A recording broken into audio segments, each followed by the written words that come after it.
Hey guys, this is Malobi and you are listening to the Pan-African Traders Podcast. On this podcast, we're going to be speaking with experts in trade across the value chain, on the continent and also across the diaspora.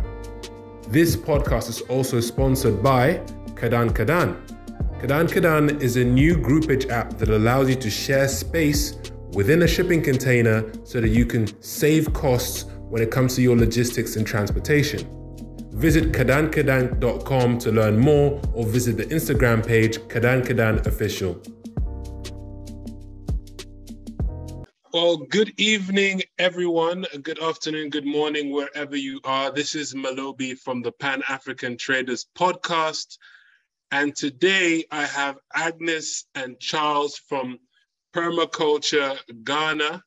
And we are going to be speaking about permaculture. We're going to learn about moringa and the different products they make from moringa and also other products that they sell from Ghana. And yeah, just get to know their business and see what they've learned along the way on their journey. So good evening, Charles and Agnes. How are you guys doing today? Good evening, sir. We are doing great today. Wow, good. You are also doing well. I'm doing very well, And you, Charles, how are you doing? I'm doing very good. I'm very strong and really hoping for this, our discussion. Fantastic. Okay, so I just wanted to get straight into it and learn a bit more about your business. Your business is called Permaculture Ghana. Is that correct? What's the full business name? Exactly. So we have a Ghana Permaculture Institute. Yes, so with the institute, we have the business section where we have it like moringa products. We have Perma products. Fantastic. Yeah. So from the name straight away, it seems like permaculture is very important to you. So can you explain for people that are listening, what is permaculture and why is it important? Permaculture, in simple terms, I will say mimicking from nature and then study how nature works, how the old system, how our forefathers were farming in terms of agriculture, and then how we can farm sustainably, and then also create a sustainable environment, produce products that are environmentally friendly, and then also support the livelihood in our communities. So the permaculture based in three key ethics.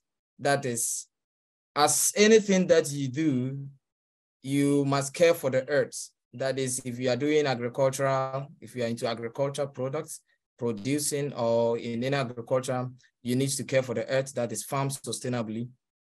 And the second ethic is care for the people. The people care, the food we eat, you need to care for the people. You need to be able to support the social needs of the people in our rural communities. And the third ethic is fair share or sharing. And that is sharing the proceeds that we have, selling what you eat, and then selling what you have. Selling is part of sharing. Because if you have abundance and you don't want to give out, you are not sharing. Therefore, we share with our communities the good knowledge, the good products that we have. So the permaculture is, in a way, farming sustainably and then creating a sustainable system, doing business sustainably, helping each other and growing together. Wow, that's beautiful, and I think that's very important as we move forward. I think I'm hearing this word permaculture a lot more these days, and I think more and more people are finding it important. So, what has been the sort of reception so far in Ghana? Do you find that people are interested in permaculture, or do you find that it's a bit difficult to encourage people to use permaculture right now? We are currently working with over 8,000 farmers. And at the moment you organize, and currently we have a project that we envisage training over 2,250 farmers with the BMZ for the next 2-3 years. And then anytime any farmer, the rural farmers, the communities hears of the concept of permaculture, they understand it very quick and they appreciate the concept because in a way it is an organic farming. And before the introduction of this synthetic chemical application in farming, we were already using, our forefathers were already using the organic system of farming. And we were not degrading land as the way it is today. We were not killing our microorganisms that are in the soil. We're not polluting our water bodies and then killing a lot of our herbs with the pesticides. So when we introduce this permaculture, any farmer who already knows the system we were cultivating appreciates this concept very well. And we are getting a lot of members. Currently, we are working with over 8,000 farmers in Ghana, and we are training most of these farmers in our permaculture system and also organic farming system. Wow, 8,000, that's a lot. I mean, you know, it must have taken you guys quite some time to build up that network. How do you actually get more farmers into your network? Do you go to their farm and sit down and talk with them? Like, what's that process like of recruiting more farmers to join your network? Okay, let me come in. We get more farmers by giving training to farmers. We organize programs and we invite farmers.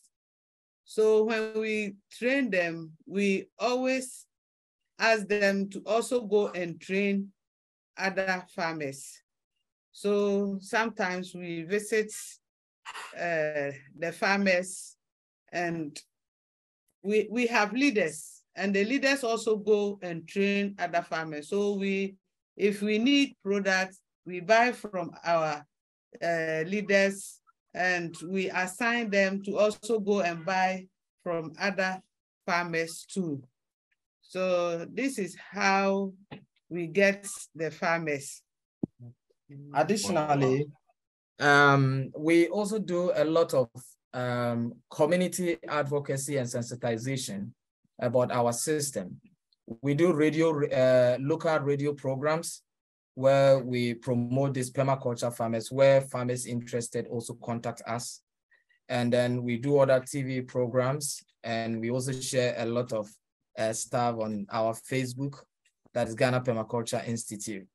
So many farmers are able to get in contact. As Madam said, the trainings we also offer to some of the farmers, when they participate and they go to their various communities, other members in their communities learn from what they came to learn, and then they teach them, and from there they become part of our network. Wow, that's really interesting. So, you know, another person teaches another person, and it just kind of expands and expands until you get 8,000. Wow, that's very interesting. So I actually forgot to ask this in the beginning. What kind of business are you run? Is it an NGO? Is it a for-profit? Is it not for-profit? What is the institute about? What's the model? So we have the education aspect of it, which is non-for-profit, and which is to give the trainings to the farmers, and then to organize advocacy trainings, and to organize sensitization programs, and then also to sensitize and then call for policy advocacy, do a lot of policy advocacies in the country. And then we have the business aspect, because currently, if you are running an NGO and you are not able to have economic aspect of your NGO, if you don't take care, it will not be sustainable. And we also have the economic aspect, that is the social enterprise, where we have it as Perma Moringa enterprise, or we have the Perma product development, where we promote agri-business, and also we produce products and we sell organic products. So we do the education, and we produce products and we sell the products. We do a lot of exportation of our products. Wow, that's really interesting. And I like what you said there because, you know, sometimes if we just focus on one side of it, the other side doesn't, you know, it's not really sustainable. So it's good that you have that sort of economic side that's bringing in, you know, funds into the cooperative, and it makes it more self-sustainable. And that also brings me on to the other question, because I saw on your, yeah, go ahead. Yeah, so, and that is one of the things that we teach our farmers. We, aside we telling them to go into a sustainable agriculture, we include that economic aspect of it, where they have to, one of the principles is that anything you do, you must obtain a yield. Obtaining a yield, aside the social, aside the environmental impact, you should obtain economic impact as well. That is where they have to do the organic agriculture, but they should be able to get products that they can sell and then get economic impact. So as we do our business, we do it sustainably, we try to gain economic impact, so as all the farmers and all the people that we train. Fantastic, fantastic. Yes. That's beautiful. Okay, and we are mentioning about sustainable, because we want our NGO to be sustainable. That's why we've added the economic aspects, so that if there's no money for the NGO, we can get something from the economy so that we will be sustainable. Yes, yes, and I think it's a good idea. It makes a lot of sense, you know, so that you're not just dependent on, you know, funding from outside of your organization. So that's really good. That's a really good model you have. I went on your website, you know, earlier this week, and I saw a couple organizations that you've worked with. I think one of them was a German organization. Can you tell us a bit about, you know, some of the partnerships you've had, and, you know, how they went and what it's like, you know, working with these kind of foreign partners? Okay, so you mentioned Germany, then I can start with this two organizations in Germany. That is SONID, Southern Network for Environmental Development. SONID, we began a partnership in 2012 where we developed a project, and then we got it funded by the BMZ from Germany, the German government, in 2014 till May 2018, which is about poverty reduction and economic development in Ghana and West Africa. And from this training, from this program, I think project, we train over 4,000 people within this 3.5-year project. And then after this project, with this SONID, we were able to create a school partnership project with another German school organization as SFE, that is School for the Adults. I think they have a proper pronunciation in German, but in English, it's SFE, School for the Adults, where we began a partnership project with this SFE group in 2015. So now we bring students from Germany to our institute to learn our sustainable methods and education. And then we also send students to Germany for them to also learn their educational system, and then also how they interact, how they do things, the education system and everything. So I think in 2015, they came to Ghana, and then 2017, our group also went to Germany. And then in 2019, different schools came to Ghana again. And then in 2021, we also, I think 2022, yes, this 22, we also went to Germany again with this kind of partnership, which is still existing with us, and then with us with the SONID and then the SFE. We also have this partnership with LASH. LASH has been, shall I say, a backbone of Ghana Permaculture Institute from the inception of creating the institute. LASH buys, I will say, a large quantity of moringa products from us since 2011, 2012 till date.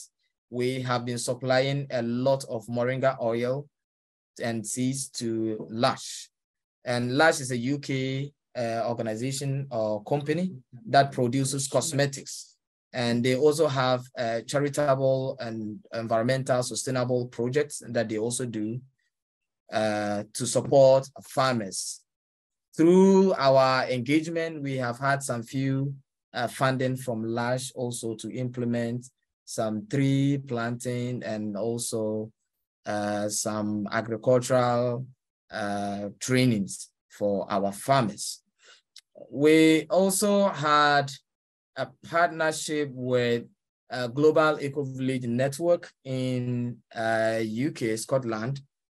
And in 2016, together with this Gen International, we had the Global Eco-Village Network Africa Conference in Ghana in our institute, Ghana Permaculture Institute in 2016, I think December.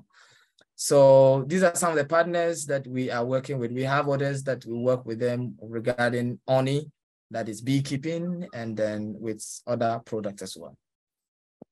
Wow. That's a lot of partners. Yes.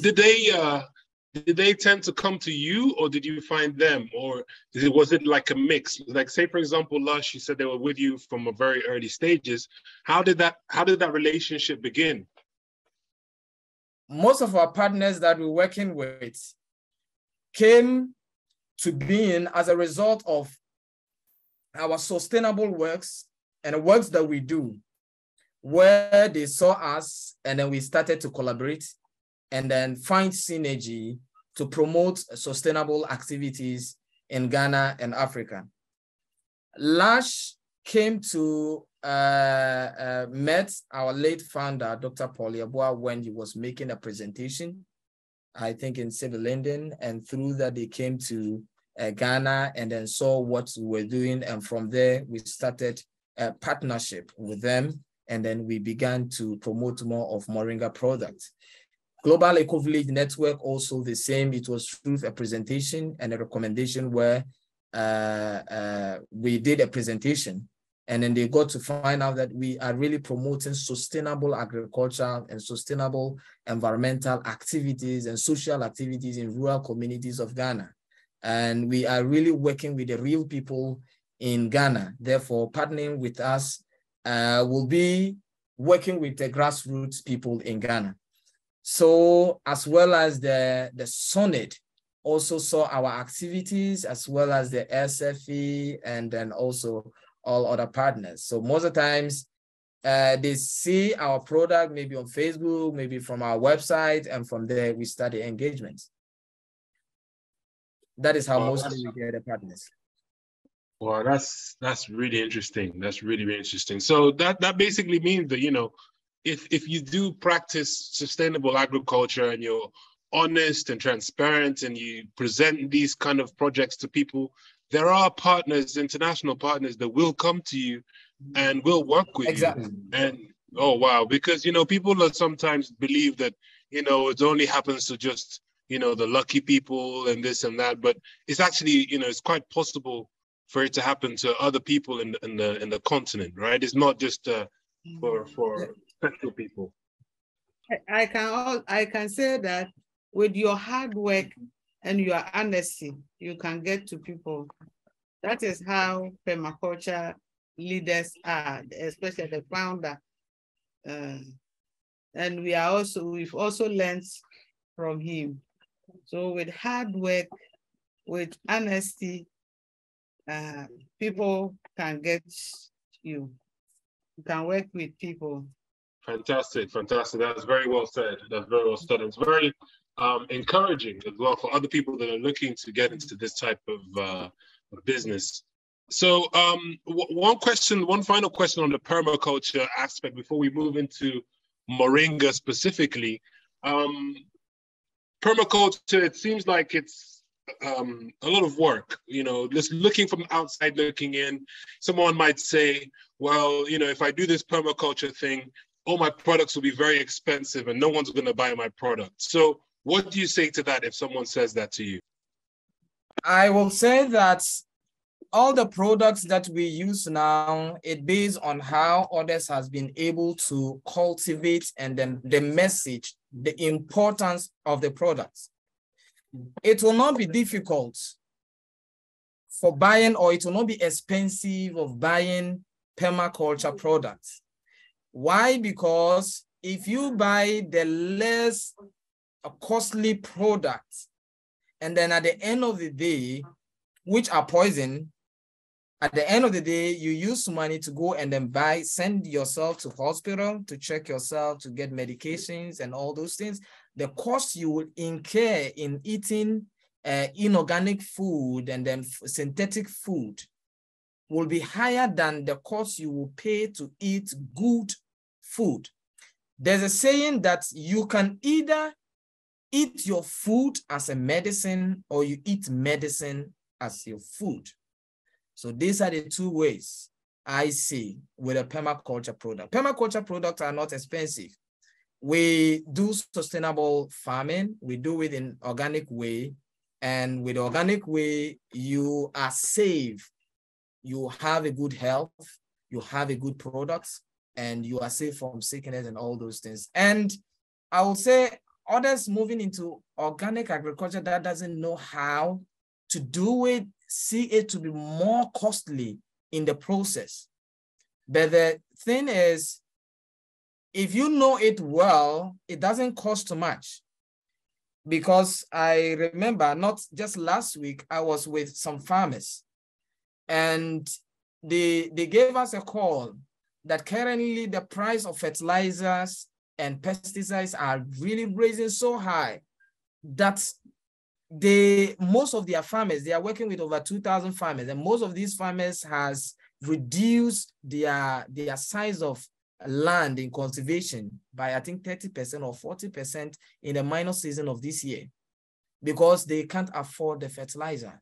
But this is the way we already have local fertilizers, local resources that can give us a good fertilizer, which we don't have knowledge in producing that. Therefore, if these people have knowledge in producing their own fertilizer, it makes it more easier and more affordable to get your own fertilizer. You get your local material to make your own pesticide and you apply it on your product and you harvest it with a less cost. So we aim at harvesting more from a less input that you will put in your land. So cost of permaculture products are not all that expensive compared to traditional products. Okay, yes, go ahead. If you have local crops and you plant them, you will always get it. During the next season, you won't go and buy it. You can get the seed to replant. And this makes it low cost, because for the exotic ones, if you plant the crops this year, next year, unless you go and buy another. But for these local crops, it's not like that. If you plant it, you can save the seeds to plant next year. And even if you go to that same land, you can get the crops there, especially the vegetables. If you plant them next year, you can get that same plant on that same land.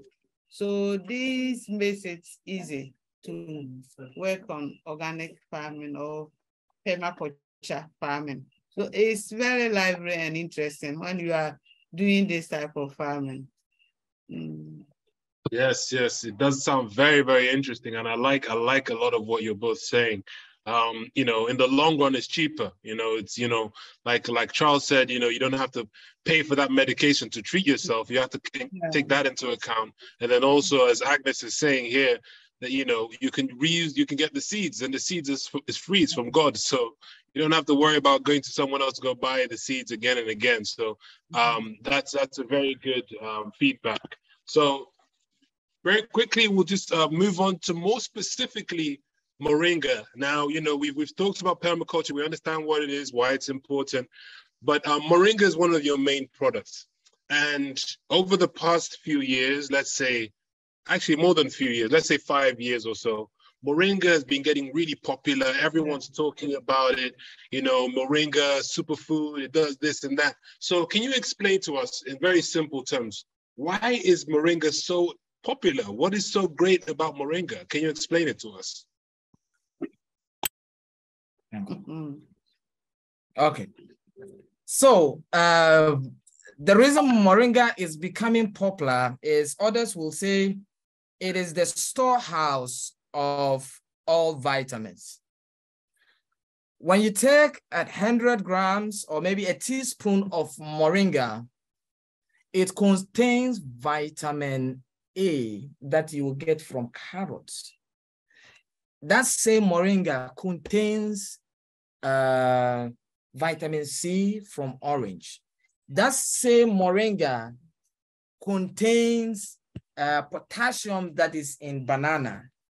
That same moringa contains protein that is in egg. And it has a lot of vitamins and minerals in this.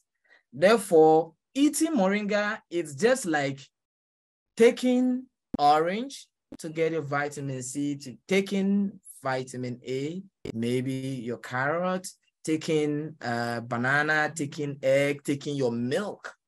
Therefore, you have all the nutrients that you need from these super products. So that is why if you look at for over 5-6 years now, moringa is really catching up and then gaining a lot in the market. And that is what we are promoting. We promote this moringa cultivation in Ghana so well. I think over 75 to 80% of all farmers are integrating moringa cultivation in their farms. And one thing about the permaculture is we don't cultivate one product. We do diversify our cultivation.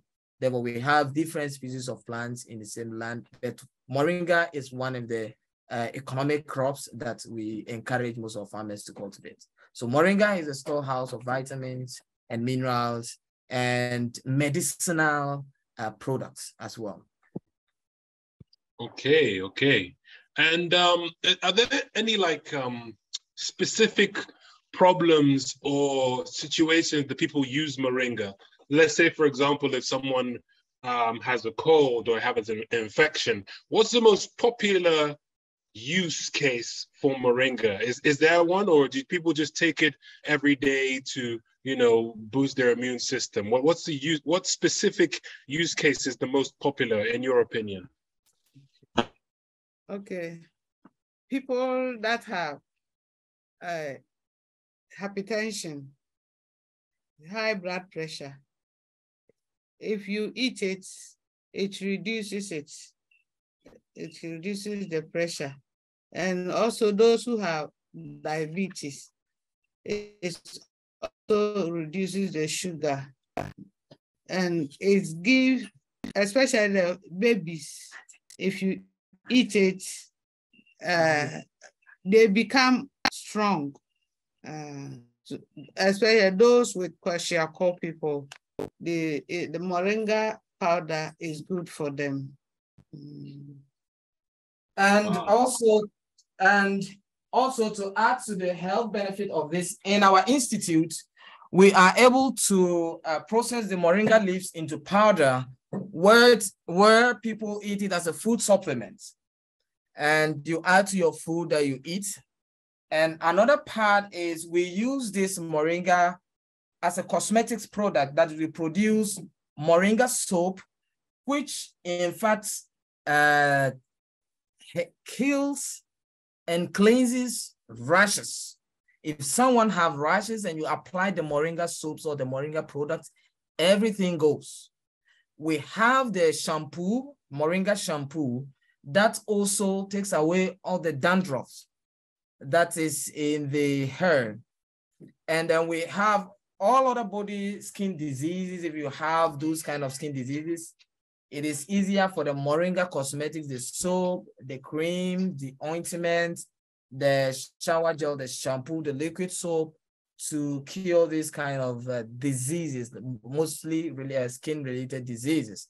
And with joint pains, other people use the moringa oil. We are able to process moringa seeds into oil. We process the oil from the seeds. With a moringa seed oil, others use it as a massaging agent, which really helps and then cures a lot of pains in our joint, and others use it for a lot of cosmetics purpose. Last uses most of our moringa oil, and what we do is we process it organically. We just produce, we distill this moringa, the oil from the moringa without no additives. So it's pure and organic oil. Wow, wow, wow. Amazing, amazing. There's a lot of knowledge being shared, and I really appreciate you guys, what you're doing. It's very powerful, and it's not only good for the soil, it's good for the people, and it's good for the health, like you summarized in the beginning. So I'm very, very happy with what you guys are doing. And one thing that you mentioned there, actually, the moringa oil. I've heard people ask for like moringa oil for like made from the seed, moringa seed oil, and I've also heard of moringa leaf oil. So which one do you guys make, or do you make both of them? What's the difference? So in our institute, we process the moringa leaves into powder, moringa powder, and also moringa tea, where you take it every morning. And we also process the moringa seeds into moringa oil. So we process the moringa seeds into moringa oil. Yes, that is what we do. And we have the moringa capsules as well. We have the tea, we have the moringa capsules, we have the moringa oil, we have the moringa powder, and we have the cosmetics.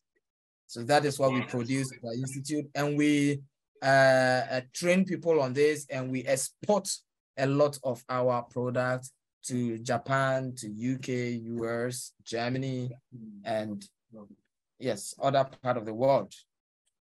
Wow, wow, and wow. one beneficial thing is we use the moringa seed cake as fertilizer. If we press the oil, the cake that will come out, we use it as fertilizer, and it is very effective. It's good. Wow, wow, that's really interesting. And one thing about the seeds, when you have stomach ache, it's like a dewormer. When you chew the seeds and you have stomach ache for the first 2-3 days, you will run, and afterwards you are clean. Some other doctors prescribe that a day you must take, I think, morning, 1 moringa seed in the morning, 1 in the evening. And yes, another part of it, if you don't have sugar, it's a replacement of sugar. If you are drinking your tea, if you are taking your porridge, you can just take 1 or 2 of these moringa seeds, and then it is so sweet, more than sugar or honey. So when you take it and then you take your porridge or you take your tea, you will not need any sugar, white sugar, that will get you other sickness. Oh, wow, I didn't even know that. I thought, I assumed that the seed would taste bitter, but you're telling me it's sweet? You can put it in like cheese. So I'm going to encourage you to get 1, and then when you take just 1 and then you drink water, and if you don't take it, you will love to take some porridge, so that at least the sugary content in that will disappear from your mouth. It's so sweet. Wow. When you take it and you take water. Wow, wow, wow. That's interesting. That's very interesting. Okay, okay. So just a couple more questions for you guys. One is you touched on the export, you know. A lot of Africans are looking to get into export, both to make money for themselves or make money for their country, bring in more dollars into the country. So what's been your or what advice do you give people if they want to get into export? They've never done it before. They want to find buyers and they want to, you know, start exporting from whatever country in Africa. What advice do you have for people? Yes, sir. Yes, so what advice we'll give is there's abundance somewhere and there's scarcity somewhere. So all Africans, we have a lot of abundance of products, of raw materials here in Africa, here in Ghana. And it's good for us to also export to where they don't have it, to get some more dollars to the country, and then to get our farmers engaged. And I would say to be able to do much export will require you getting all your documentation right, because you can't do export without following certain standards.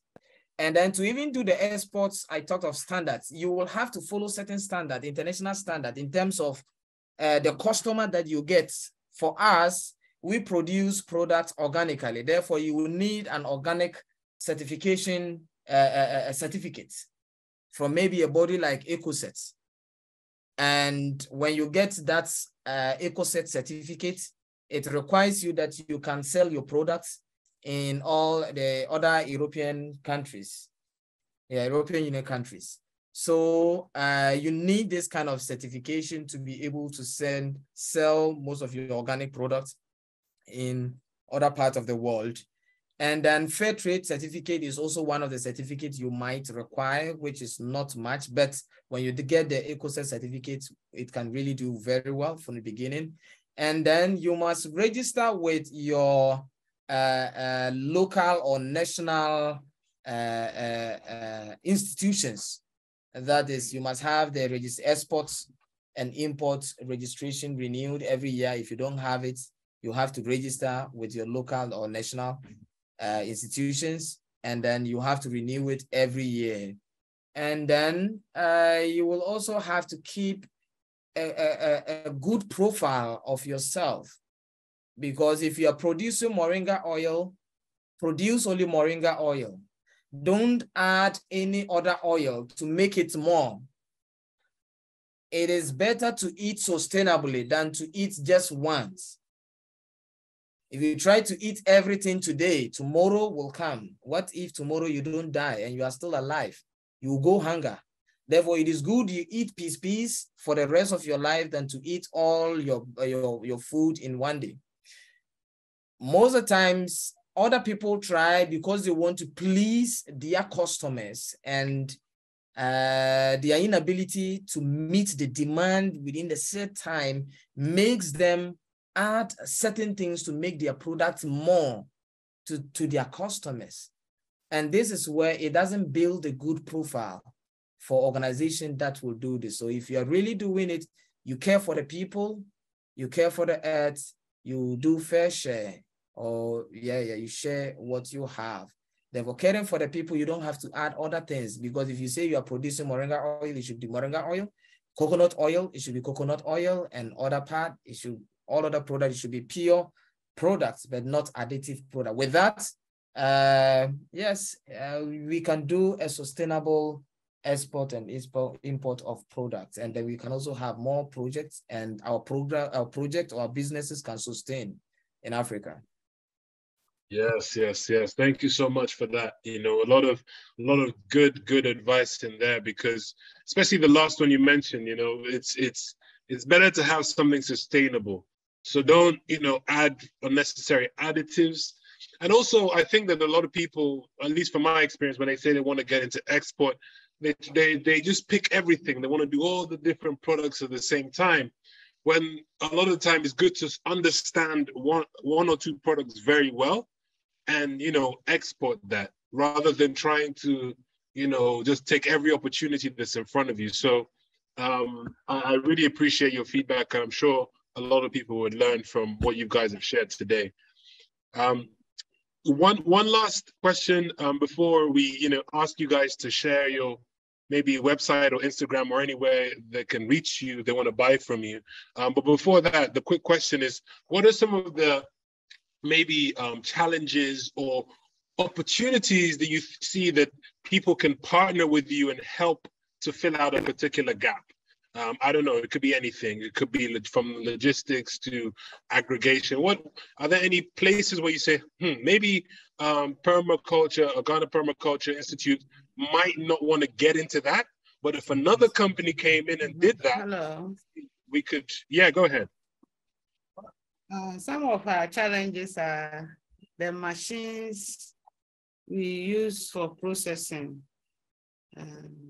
for pressing the oil and the capsules and the tea bags.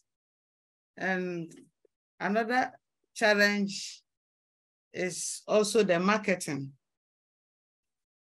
As Charles said, we don't add any additive to the oil to get plenty.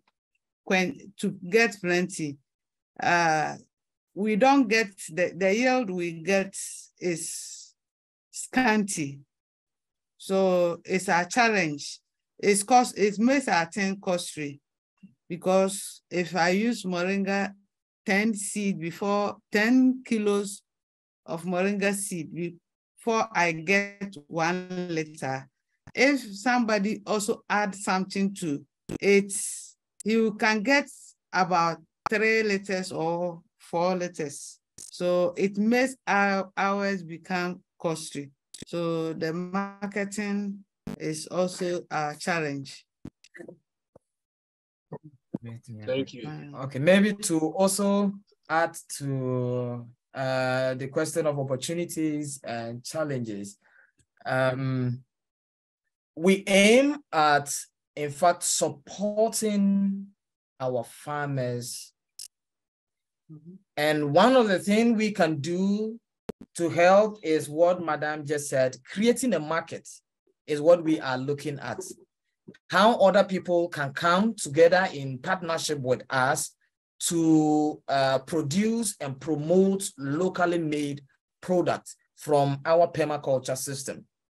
Because as we promote people to go into the permaculture farming and also organic agricultural farming, then we will have to create a market for these people.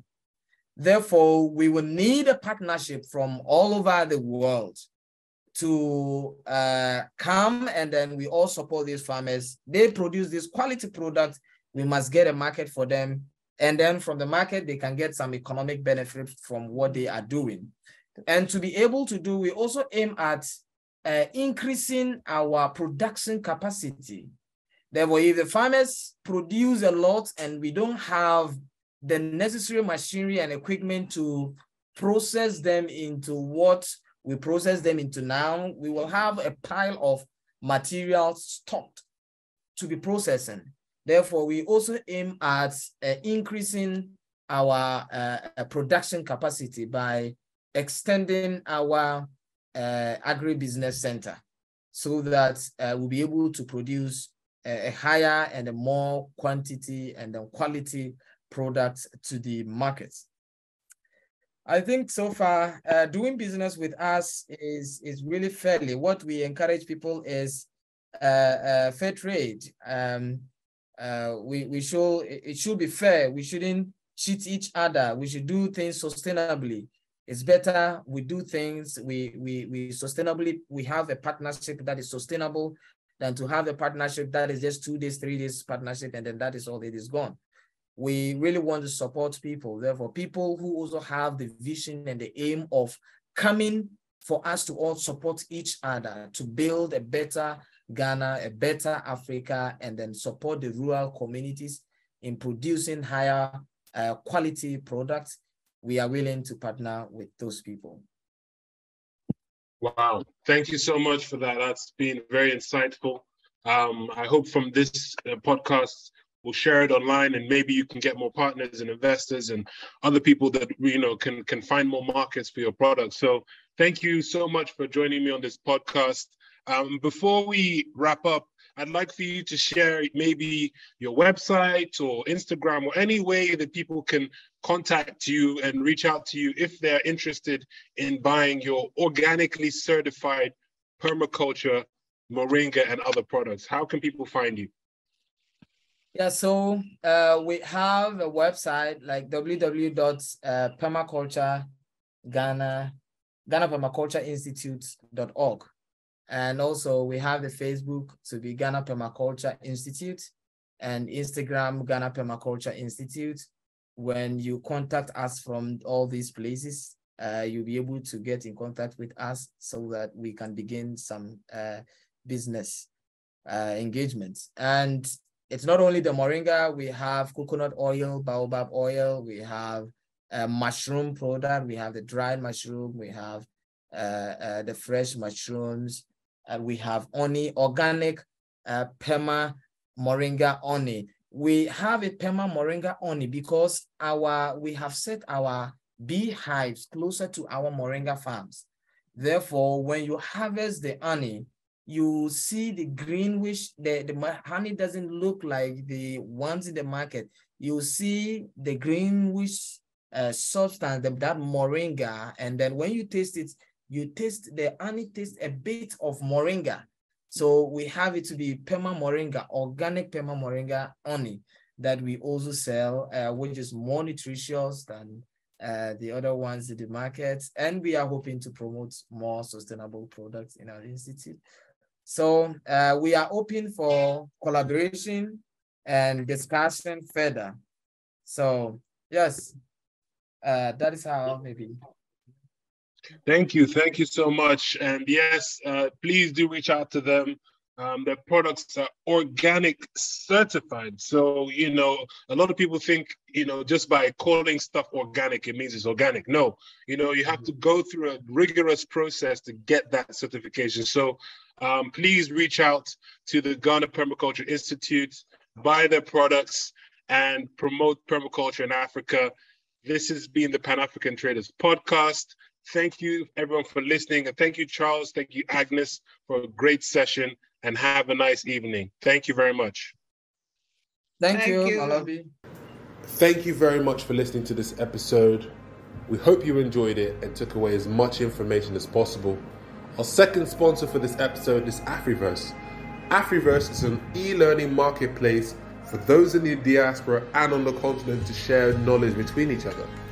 Whether you're looking to gain a new skill or to find out ways that you can make money online, particularly on the African continent, Afriverse is the website for you.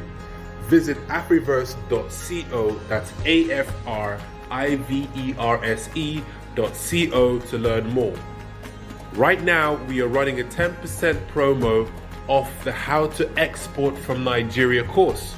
If you're looking to find out how to become a professional exporter from A to Z, visit afriverse.co, find the How to Export from Nigeria course, and type in PT10 on the checkout to get 10% off this amazing course.